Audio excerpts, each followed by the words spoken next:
Hello friends, कैसे हैं आप सब। तब्दीली स्टोरी में आप लोगों का फिर से स्वागत है। पिछले पार्ट में आप लोगों ने सुना कि हम लोग घर पे आ जाते हैं और देखते हैं तो आराम से बैठ के और वो कॉफ़ी पी रही होती है।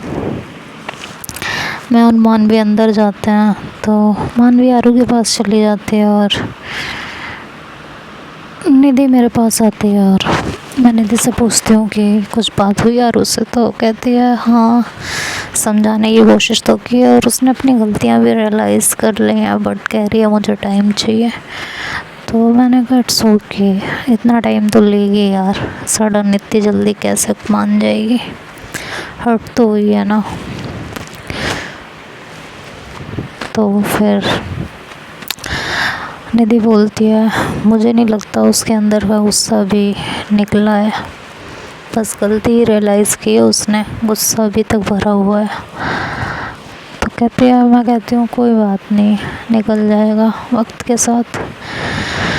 अपने पार्टनर से कब तक नाराज़ रहेगी। वैसे भी मानवी उसको बहुत प्यार करती है तो मना ही लेगी, तो ज़्यादा टेंशन की बात नहीं है। तो निधि कहती है होप सो सब ठीक हो। तो कहती है सब सही होगा यार, इतना नहीं सोचते। चलो फिर मैं निकलती हूँ घर अपने। तो निधि बोलती है आरू आयु जा रही है। तो आरू मुझसे कहती है कि पार्टी करें किसी दिन, बहुत दिन हो गए हम सब ने गेट टुगेदर नहीं किया। तो फिर मैं कहती हूँ मेरे भाई का बर्थडे आने वाला है 2-3 दिन में, देन तब करते हैं पार्टी। तो कहती है भाई के बर्थडे में हम क्या पार्टी करेंगे, तो यार घर पे पार्टी करेंगे। तो कहती है क्या यार घर पे पार्टी नहीं करनी है। तो मैं कहती हूँ देखो यार सिंपल सी बात है, अब कभी कभी घर में फैमिली के साथ भी वक्त बिताना चाहिए, है ना। तो भाई का बर्थडे है, घर पे पार्टी करेंगे, फिर चलेंगे कहीं बाहर। तो कहती हाँ फिर ठीक है। मैंने कहा वैसे भी भाई काफ़ी दिनों से कह रहा है आपकी फ्रेंड्स नहीं आई, मिलना चाह रहा है सबसे।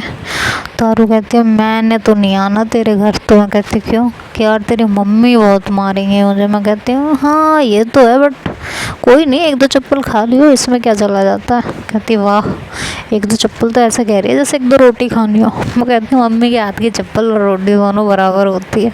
कहती है अच्छा तेरी मम्मी रोटी चप्पल जैसी बनाती है। मैं कहती हूँ नहीं नहीं, मेरी मम्मी चप्पल रोटी जैसी देती हैं। तो कहती है अच्छा सही है। मैंने कहा और क्या, आ जाइयो। तो करेंगे घर पे पार्टी, मानवी को भी लेके आना। तो कहती है जी ज़रूर। मैं क्यों मानवी आओगी ना। तो कहती है हाँ ज़रूर। तो मैं कहती हूँ वैसे ठीक है आना ज़रूर, मैं टाइम बता दूँगी जब भी आना होगा।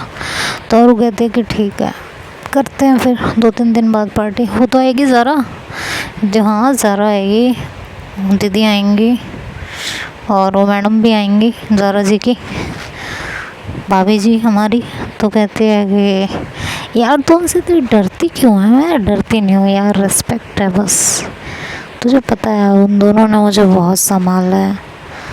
तो बस मैं जिस तरह मम्मी पापा की रिस्पेक्ट करती हूँ उनके डिसरिस्पेक्ट नहीं कर सकती, वैसे भाभी का हाल है, उनकी भी मैं बहुत रिस्पेक्ट करती हूँ बस, और कोई बात नहीं है। डरना वरना कुछ नहीं होता, कोई किसी से नहीं डरता आज की डेट में, सब रिस्पेक्ट वाली बात होती है।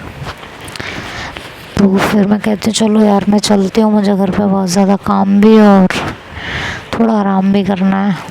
कहती है तुझे आराम करना है। हाँ क्यों, मैं इंसान नहीं हूँ, मैं आराम नहीं कर सकती। तो कहती है अच्छा चलो ठीक है। तो मैं कहती हूँ और उससे कि नीचे तक छोड़ दो आप मुझे। तो कहते हैं कि हाँ ना क्यों नहीं। फिर आरू मेरे साथ नीचे चली जाती है।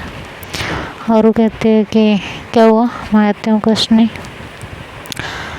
अभी भी गुस्सा है मानवी से। तो कहती है कि हाँ इतनी जल्दी ये गुस्सा नहीं जाएगा, मैं झूठ नहीं बोलूँगी कि नहीं मैं मानवी से नाराज़ नहीं हूँ या मैंने उसे माफ़ कर दिया। हाँ, मुझे अपनी गलती रियलाइज़ हो गई है कि मुझे इस तरह से सबके सामने चीज़ें नहीं कहनी चाहिए थी, और उस समय मेरा ईगो हर्ट हो गया था, इसलिए जाके मैंने इतनी सारी ड्रिंक कर ली। बट मुझे मानवी के ऊपर गुस्सा है इस बात का कि अगर वो कंफर्टेबल नहीं है मेरे साथ या उसे अभी कुछ नहीं करना है तो क्लियर क्यों नहीं करती है मुझे। बस मुझे इस बात का दुख है और किसी चीज़ का नहीं है। पहले वो खुद बुलाती है और फिर खुद ही दूर करती है।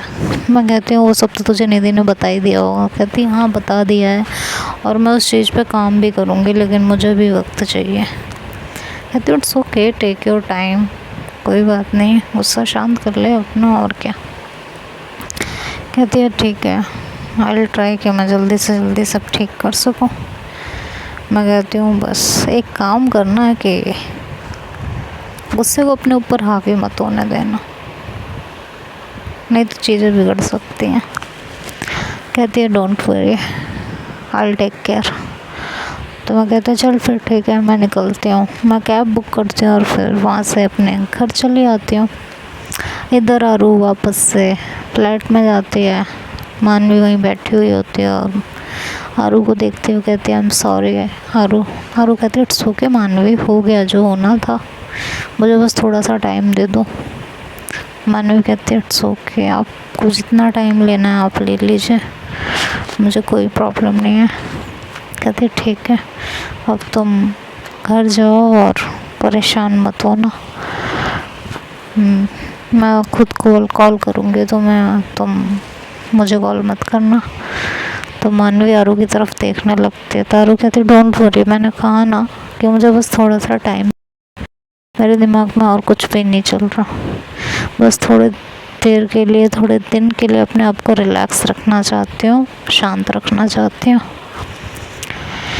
मानवी की आंखें भर जाती हैं। वो मन में सोचती है कि इतनी माफ़ी मांगने के बाद भी ये मुझे माफ़ नहीं कर रहे हैं, लग रहा है कुछ ज़्यादा ही बड़ा गुनाह कर दिया है मैंने। कोई बात नहीं, इन्हें टाइम चाहिए तो ये टाइम ही ले लें। खैर वो एक पैकेट निकालती है और आरू को देती है। कहती है आपके लिए, प्लीज़ मना मत करिएगा, मुझे पता है अभी आप मुझसे गुस्से में हैं, बट ये मैं बहुत मन से आपके लिए लाई हूँ, इसको ले लीजिए। और मैं ना मैसेज करूँगी ना कॉल करूँगी, जब आपको लगे कि अब आप मुझे माफ़ कर सकते हो और बात कर सकते हो तो कर लीजिएगा। तो ये कह के मानवी ने देखो हक करती है। कहती थैंक यू इनका ख्याल रखने के लिए, मैं जाती हूँ। कह के मानवी वहाँ से निकल जाती है। निधि आरू की तरफ देखती कहती है आर यू डम्ब। आरू कहती है प्लीज़ यार, मैंने पहले ही बोला था मुझे वक्त चाहिए। कहती है इस तरीके से कि मुझे कॉल मत करना, मैसेज मत करना, तुझे आयु ने इतना समझाया, मैंने समझाया, तेरी खोपड़ी में बात नहीं घुसी। कहती है मुझे सबकी बात समझ आ गई है, लेकिन मैं अपने गुस्से का क्या करूँ, मुझे उससे भी तो निकालना ही है ना, वो मैं मानवी पे नहीं निकालना चाहती, तो मुझे थोड़े दिन का स्पेस चाहिए बस। तो फिर निधि कहती है ठीक है यार, तुझे जो करना है कर, कुछ नहीं बोलेगा अब तुझे, कोई कुछ भी नहीं बोलेगा। अगर तेरा मन है, अगर इतना कर सकती है तो जाके मानवी को ड्रॉप कर दे उसके घर तक, बस उसे थोड़ा सुकून मिल जाएगा कि तू उसे छोड़ने वाली नहीं है। उसके अंदर इस समय क्या तूफान मचा होगा ना तू इमेजिन कर सकती है और ना हम इमेजिन कर सकते हैं। तो आरू पता नहीं क्या सोचती समझती है और नीचे चली जाती है। मानवी को देखती है कि वो सीढ़ियों से उतर रही होती है, तो कहती है मानवी एक सेकेंड। मानवी पलट के देखती है, कहती है कि मैं छोड़ देती हूँ तुम्हें तुम्हारे घर तक। मानवी कहती है नहीं कोई बात नहीं, मैं गाड़ी लाई हूँ तो चली जाऊँगी। तो फिर आरू कहती है कि ठीक है। तो आरू भी फिर ज़्यादा ज़िद नहीं करती, कहती है ठीक है। तो मानवी फिर कुछ नहीं कहती और वो पीछे पलट के आरू को हक करने का ट्राई करती है, बट आरू अपने कदम पीछे ले लेती है। तो मानवी रुक जाती है और फिर दूर से उसको बाय बोल के वहाँ से चली जाती है, गाड़ी स्टार्ट करती है और निकल जाती है। आरू दौड़ के नीचे जाती है और अपनी गाड़ी स्टार्ट करती है। निधि को फटाफट मैसेज टाइप करती है कि मैं घर जा रही हूँ, और सीधे ही दूर से मानवी का पीछा करने लगती है। मानवी की आंखों से आंसू निकल रहे होते हैं और वो ड्राइव किए जा रही होती है।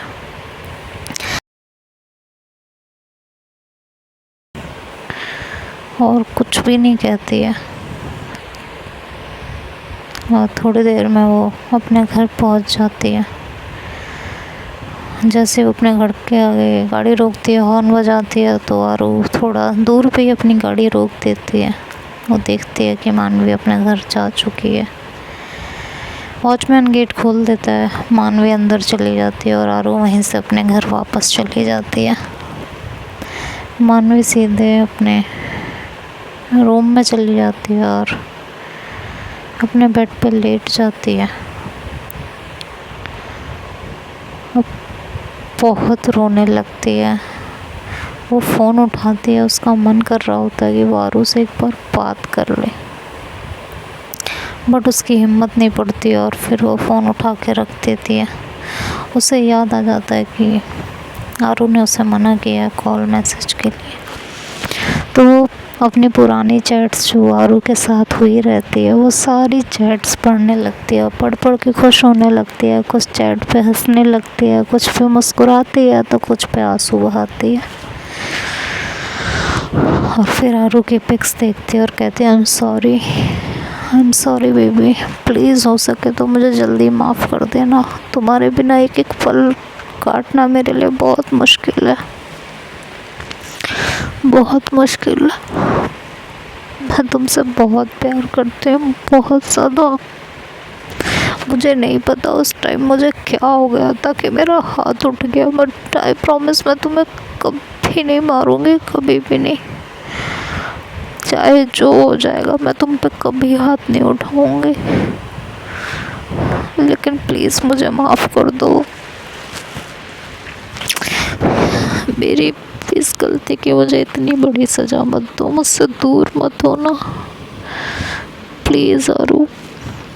मैं तुमसे बहुत प्यार करती हूँ, बेपनाह मोहब्बत करती हूँ, और तुम्हारे बिना जीना सोच भी नहीं सकती। पता नहीं तुम्हारा गुस्सा कब शांत होगा, कब मुझसे पहले की तरह बात करोगे। इधर आरू जब घर आती है तो अपने पार्किंग में गाड़ी लगा के और अपने रूम घर की तरफ जा रही होती है, तभी उसे वहाँ पे नेहा जी टकरा जाती हैं और शिवानी, मानवी की मौसी। तो कहती है हाय आरू, तो कहती है हाय, कहती है बहुत जल्दी में हूँ, कहती है हाँ। तो वो उससे थोड़ा सुकून मिलता है कि चलो आरू घर तो आई गई है, मानवी से मिल भी ली होगी। एक बार उसका मन, मतलब शिवानी जी का मन करता है कि वो फ़ोन करके मानवी से पूछ लें, लेकिन वो फिर कहते हैं नहीं, अगर मैंने पूछा तो उसे शक होगा, इसलिए वो कुछ पूछती नहीं है। आरू अंदर जाने लगती है तो उनकी मौसी कहते हैं इफ़ यू डोंट माइंड तो एक एक कॉफ़ी पी सकते हैं हम लोग हमारे घर पे। तो आरू कहती है नहीं अभी मेरा मूड नहीं है प्लीज़।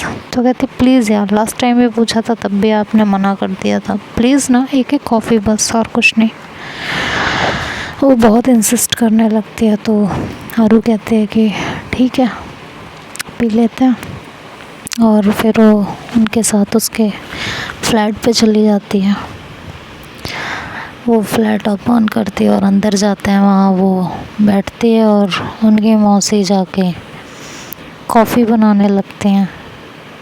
कॉफ़ी बनाती हैं तो जब वो कॉफ़ी लाके आरू को पकड़ा रही होती हैं तो जानबूझ के वो उसे अपने कपड़े पे गिरा लेती हैं। तो आरू कहती है कि शिट शिट शिट, अब जल ना गई हूँ, सॉरी यार। तो कहती है इट्स ओके, मेरी गलती थी, आपकी कोई गलती नहीं, मैं चेंज करके आती हूँ। तो आरू जाती है वहाँ से और चेंज करके मतलब आरू कह रही हूँ, शिवानी जाती है वहाँ से दूसरे रूम में और चेंज करके आती हैं। तो एक बहुत शॉर्ट ड्रेस पहन के आती हैं, वो उन्हें पूरी तरह ऑलमोस्ट एक्सपोज कर रहा होता है। तो जब वो आती हैं तो आरू की तरफ देखती है तो एकदम देखती रह जाती है, और दूसरे ही पल वो अपनी नज़रें झुका लेती है। तो शिवानी अपने मन में सोचती है लगता है तीर निशाने पे लगा है। अब इसकी सच्चाई जल्दी सामने आ जाएगी। तो वो आरू से कहती है कि तो आप और क्या करते हो? तो आरू कहती है कि वो अपनी निगाहें नीचे ही रखती है और कहती है कि बस मेरा बिजनेस है छोटा सा अपना, वही करते हूँ। और आरू इस समय बहुत अनकंफर्टेबल फील कर रही होती है कि एक ऐसे इंसान से मिल रही है जिसे वो ज़्यादा जानती नहीं है, और वो उसके सामने इस तरीके से बैठी है। भले ही वो चाहे एक लड़की है, दोनों ही लड़कियां हैं वहाँ, लेकिन इस तरह से देखना आरू के लिए बहुत ज़्यादा अनकंफर्टेबल हो रहा होता है। तो जल्दी से अपनी कॉफ़ी पीती है गरम गरम ही और कहती है कि मैं चलती हूँ, मैं आपसे बाद में मिलती हूँ। तो शियानी उसके रास्ते में आ जाती है और कहती है रुकिए ना, इतनी जल्दी है, बैठिए, आपसे कुछ बातें और करनी है। आरू कहती है अभी मुझे सच में बहुत ज़रूरी काम है, मैं बाद में आती हूँ। कहती है प्लीज़ यार बैठिए ना, वैसे भी आप कहाँ इतना जल्दी मिलते हैं। तो आरू कहती है देखिए नेहा, मुझे सच में काम है, आप प्लीज़ मेरा रास्ता छोड़िए। तो नेहा बोलती है अरे आरू जी, एक तो आपकी पर्सनैलिटी इतनी डैशिंग है ना, आप किसी तरीके से लड़की लगती ही नहीं हो, तो मैं क्या करूं बताओ, आप किसी भी एंगल से नहीं लगते यार। कहते बट मैं लड़की हूँ, सबूत दूँ क्या आपको इस बात का? तो कहती है नहीं नहीं यार।